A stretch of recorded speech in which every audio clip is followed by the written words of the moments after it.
Hey guys, I know it's been a little while since I filmed a video. I'm back in my bedroom, the messy room. Sorry, I have folded laundry on my bed. That's just how it's been ever since I started clinicals. Most things get done, but they don't get like completely done. So like laundry gets washed, it gets folded, but it just doesn't get put away, and that's just how it is, and that's how it's just gonna be for right now because I'm a little stressed out in clinicals, but it's fine because tomorrow is Thanksgiving and I don't have school today, tomorrow, or Friday, which is totally awesome. But my dog did have surgery yesterday. She just got spayed, so she really can't do anything. She won't wear the cone, so I kind of have to be home and watch her to make sure she isn't jumping up on furniture or like doing anything that would irritate it or lick it. So that's nice that I have these days off to make sure that she's okay and that nothing goes wrong. But today's video I wanted to specifically talk about, sorry, whenever I wear makeup, my eyes just like kind of water and it's really annoying, so I'm sorry if it bothers you. But I wanted to talk about my experience so far in clinicals, dental assisting clinicals. I started clinicals about a month and a week ago, I want to say. I just finished my first clinical site 1 week ago. I was there for 1 month from October 9th to November 9th. And then I came to my second clinical site November, I think we started the 12th. So I've just been there for 1 week and a few days for this week because I went to an ortho office for the day yesterday. And then this week is just a short week. I'm sorry, I'm a little sick too.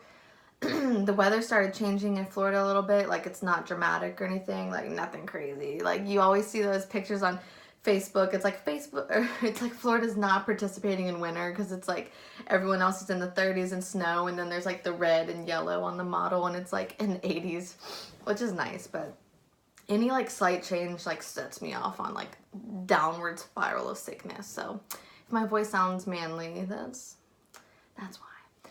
But I just wrote a list of things that I really wanted to talk about that I think would be important to know before you go into clinicals, or I wish someone would have told me, or things that people did tell me that I didn't really process and I wish I would have. So I'm just going to start out. I think I have 10. Yeah, I do have 10. Okay. So this is one thing that they do tell you in school, but you're so focused on just like learning what they're teaching you in school that like what they tell you about the real world, you're just like, you black it out because you're just trying to get through the competencies.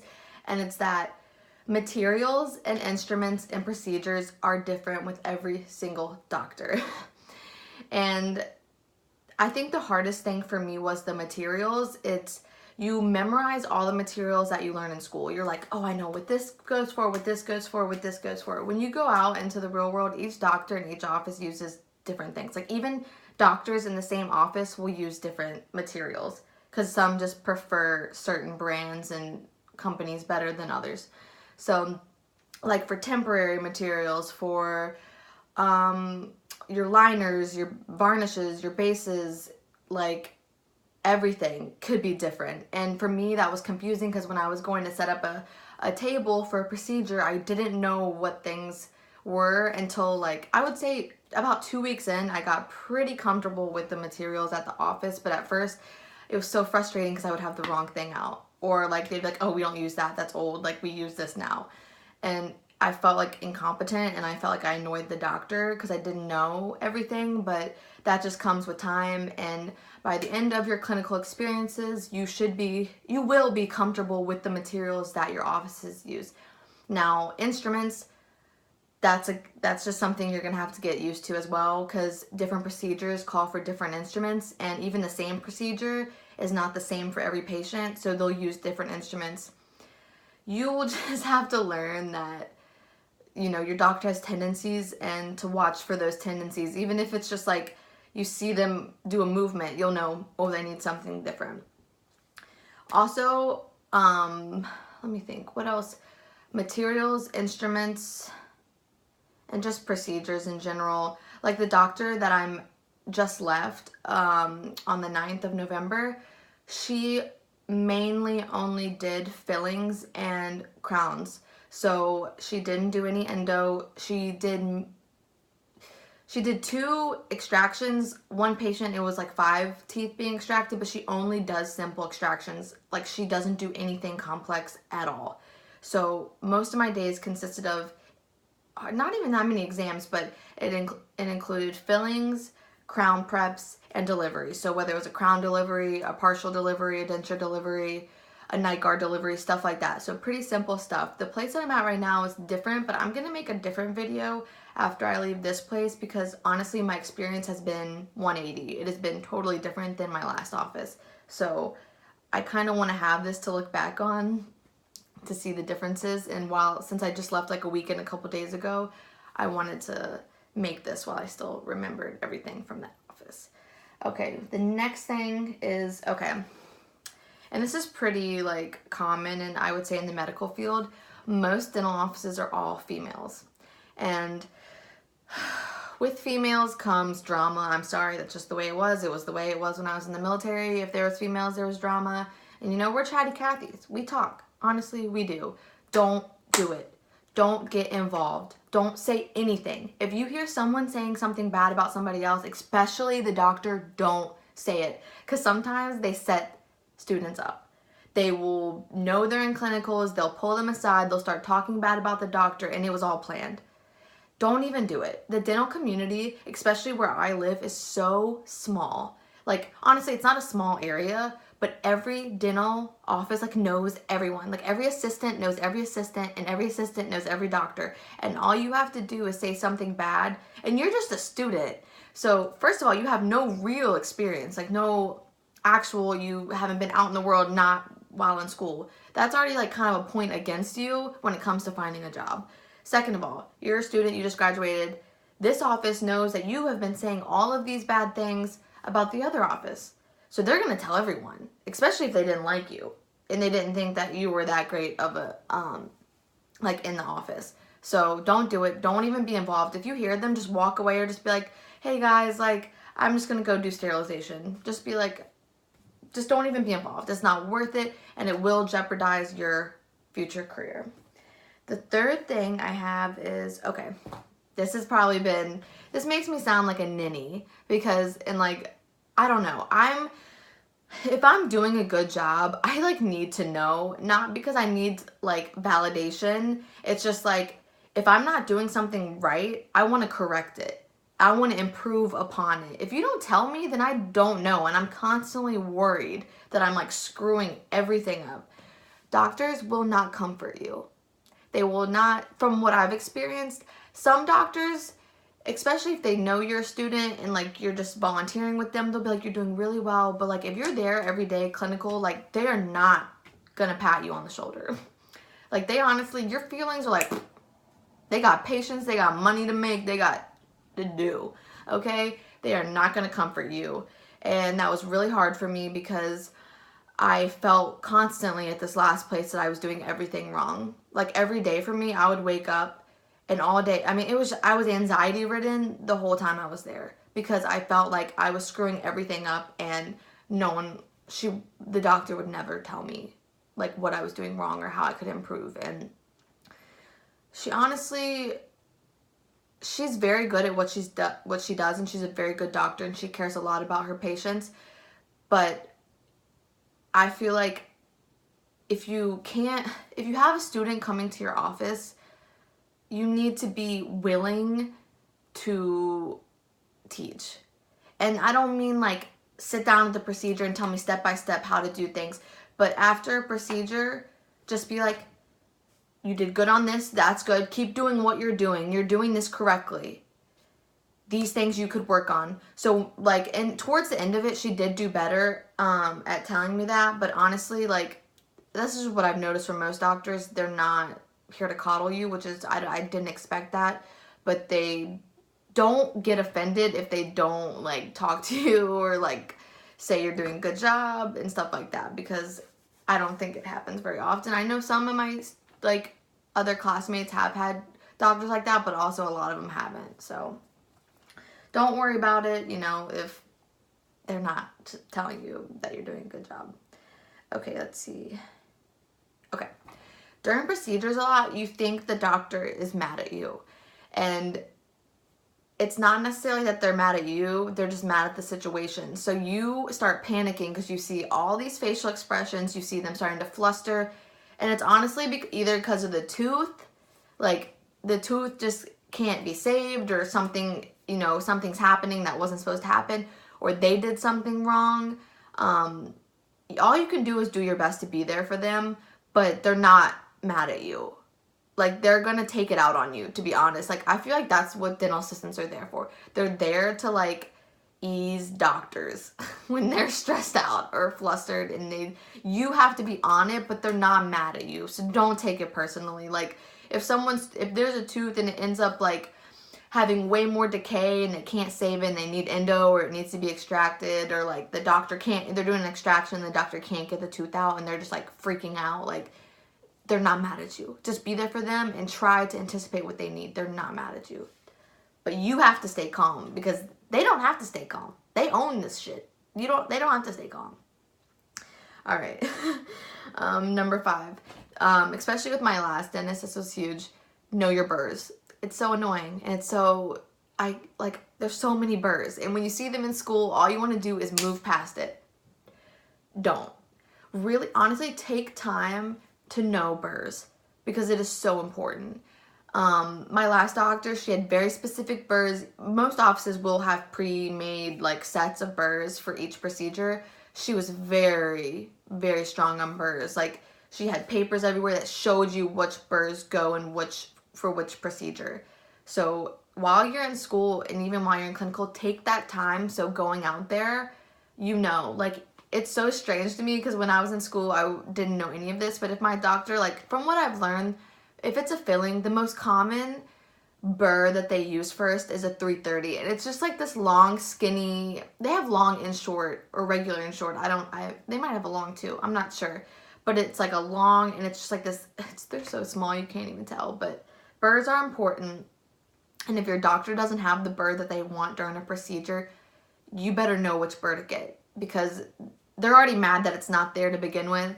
And if you're running around trying to find something, you're just gonna make them even more angry, and that's not a good day for you. Okay, that's not a good day. So just know your burrs. Okay.